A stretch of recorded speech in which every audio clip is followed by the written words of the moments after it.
In today's video, I'm going to teach you Guide with Google Docs.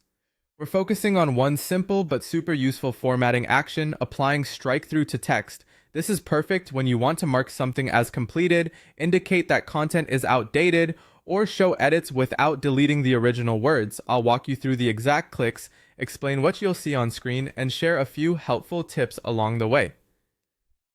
Start by selecting the text you want to format. Place your cursor at the beginning of the text, click and drag to highlight exactly what you want struck through. If you only need a single word, double-click it. If you want an entire sentence or line, triple-click to grab the whole thing. Make sure your selection includes any punctuation you want to keep crossed out. Only the highlighted characters will be affected. If you select nothing, no formatting will be applied, so confirming your highlight is an important first check. With your text highlighted, look to the top of the Google Docs window and click the Format menu in the toolbar. This opens a drop-down list of formatting options. If your window is narrow, you might need to maximize it to see the full menu name, but it will always be along the top bar. After the menu opens, move to the text option in the list. Depending on your view, you may see a small arrow or a submenu indicator. Click or hover over text to reveal more text-specific formatting choices. In that expanded list, choose strike-through. The change happens immediately.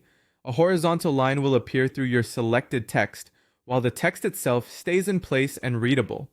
If you ever need to remove the effect, repeat the same path, Format Text Strikethrough, and it toggles off.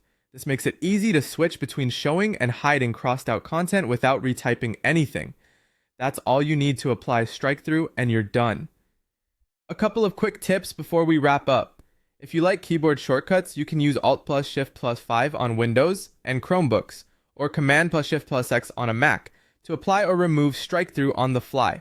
If you change your mind right after applying it, undo will revert the change instantly. And remember, strike-through is non-destructive, so you maintain a clear record of what was there while signaling that it's no longer active. Thanks for following along. With these simple steps, you can keep your documents tidy, transparent, and easy to review.